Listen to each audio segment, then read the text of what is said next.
Air Transat's Flight 236 was en route from Toronto to Lisbon. It was midnight, and the aircraft was cruising over the middle of the Atlantic Ocean at an altitude of 39,000 feet. This situation is something pilots face daily, and there was nothing abnormal about it. However, there was one element in the plane that was about to change the entire situation in just a few moments.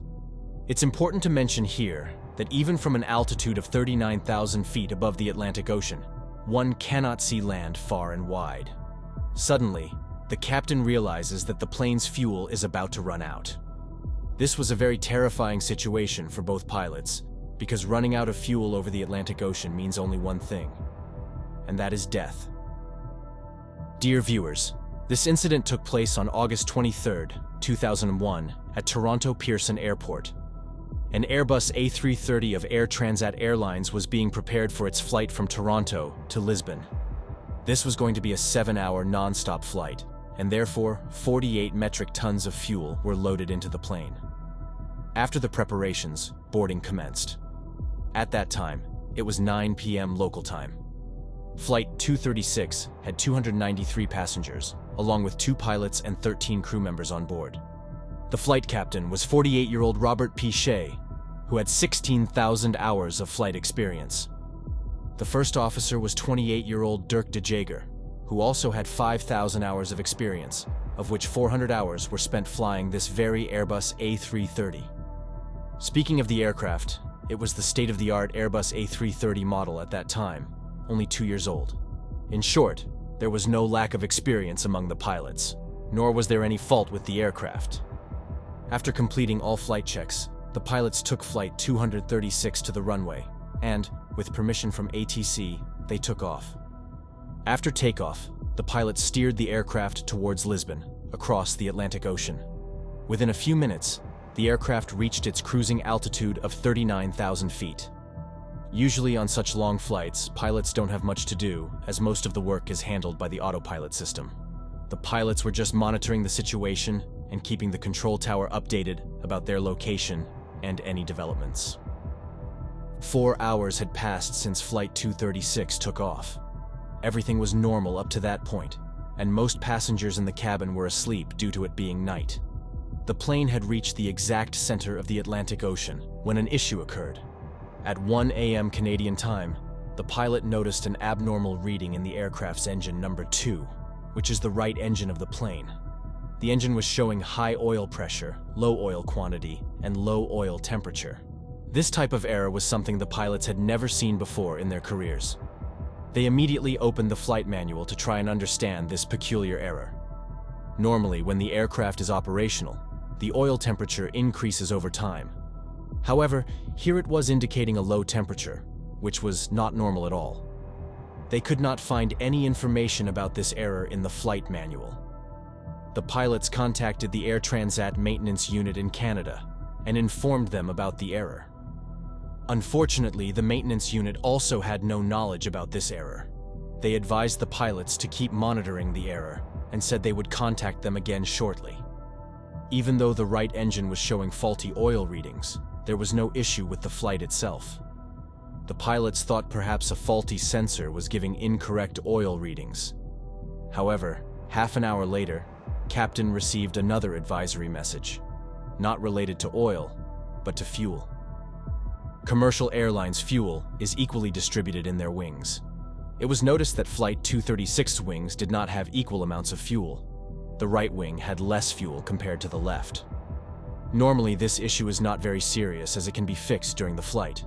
The captain opened the cross-feed valve to fix this issue, allowing fuel from the left wing to start flowing to the right wing, and within minutes, the fuel quantity in both wings was equalized. Just 10 minutes after resolving this, the captain began receiving low fuel warnings. This was a situation no pilot would want to face, especially in a plane full of passengers. The pilot noticed that the fuel in the right wing had decreased again, and now, even combined, the wings did not have enough fuel to reach Lisbon. The situation had become serious. In the middle of the Atlantic Ocean, there weren't many options for diverting the plane. In reality, they only had one option, and that was the Azores Islands, a part of the Portuguese territory in the Atlantic Ocean, where there is an airport on the island of Terceira. The captain immediately contacted Santa Maria ATC, informing them that they were planning to land at this airport due to a fuel shortage. However, it was still not confirmed whether they would be able to reach the airport or would have to land in the ocean. At this point, the aircraft had only 7 tons of fuel left, about 7,000 kg. While this might seem a lot, in reality, it was only about 6% of the A330's fuel capacity, and it was rapidly decreasing. The question was why the fuel was depleting so quickly. Was it another faulty sensor giving incorrect readings, or was there an actual shortage of fuel? A fuel shortage could only mean one thing: a fuel leak somewhere. To investigate, the captain instructed the flight crew to check the trailing edge of the wings. If there was a leak, there would surely be some indication there. However, due to the darkness, the crew couldn't find any such indication. The situation was now that every 5 minutes, 1 ton of fuel was being lost. The captain realized that there must be a fuel leak. They only had about 25 minutes of fuel left, which wasn't enough to reach Terceira Airport. During this time, the captain and the first officer were continuously in contact with the maintenance unit and ATC. The maintenance unit instructed the captain to descend from 39,000 to 20,000 feet to confirm the fuel leakage. However, the captain refused to do so. The pilot believed that even if the fuel leakage was confirmed, it wouldn't be possible to ascend the plane again. At least at 39,000 feet, they still had the option to glide. In the next few minutes, all doubts were cleared when a fire broke out in the right engine of the aircraft. This caused panic in the plane, and the passengers who were sleeping peacefully were now engulfed in clouds of fear. The aircraft now had only 4.5 tons of fuel left and a single functioning engine. It was impossible to maintain cruise with just one engine, so the altitude began to gradually decrease. Meanwhile, at Terceira Airport, an emergency was declared. Fire trucks and emergency crews started their preparations to handle any situation. The plane, still 240 kilometers away from Terceira Airport, had only 600 kg of fuel left. Then, what was feared happened. The left engine, running at full thrust, burned out, and Flight 236 began to glide over the Atlantic Ocean without any engines. The pilot's decision not to descend to 20,000 feet earlier proved to be correct. With both engines shut down, darkness engulfed the interior of the aircraft, as the engines were also powering the aircraft's electrical system. Fortunately, the aircraft's automatic turbine deployed, generating just enough electricity from airspeed to keep the cockpit's essential equipment operational. Now, with Terceira Airport 120 kilometers away and the aircraft descending to 30,000 feet, the captain had to cover this distance by gliding. Inside the passenger cabin, darkness and pin-drop silence created an atmosphere of fear, a silence perhaps indicating impending disaster. In the worst-case scenario, if the plane couldn't reach the airport, it would have to land in the ocean. Therefore, the crew started preparing the passengers for a potential water landing. Landing in the ocean is always dangerous, as passengers could either be injured on impact, drown, or even die of hypothermia due to the cold water. Gliding a passenger plane without engines is extremely challenging. Everything depended on the plane's pitch control, which the pilot was manually controlling with the stick. The aircraft's altitude was dropping at a rate of 2,000 feet per minute, meaning in the next 15 minutes, it would either reach the airport or be in the ocean. When the plane was 15 kilometers from Terceira Airport, its altitude was 13,000 feet, whereas normally, at this distance, the altitude should be around 3,000 feet. If the pilot performed a nosedive to reduce altitude, the plane's speed would increase significantly, greatly increasing the chances of a crash landing in such a situation. Therefore, the pilot executed a 360-degree turn with the aircraft.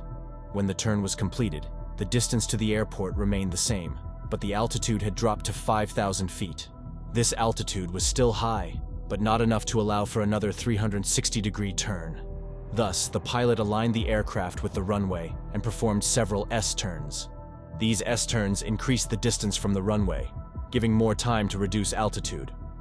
Normally, during landing, flaps are kept open to create drag, and engine thrust is increased to lift the plane's nose. However, Flight 236 didn't have engine thrust, making this landing very different and much more dangerous than normal landings. The pilot had only one chance to land the plane. It was a do-or-die situation. Finally, the plane landed on the runway with a strong jolt, causing 8 out of 12 tires to burst. Stopping the plane was challenging, but eventually it skidded to a halt. As soon as the plane stopped, a fire broke out in its landing gear, which the airport crew quickly controlled. Flight 236 made aviation history as the first and only passenger plane to glide for such a long duration without engine power. The investigation into the right engine's fuel leakage revealed that during maintenance in Toronto, before takeoff, a part had been changed in the engine. However, this part was for a different plane. Due to loose fitting and vibration, it caused a nearby fuel line to burst. Following this incident, Airbus installed a new system to allow pilots to detect fuel leakage during flight. A year later, Captain Robert Pichet and First Officer Dirk de Jager were awarded the Superior Airmanship Award for performing a dead stick landing on an Airbus A330.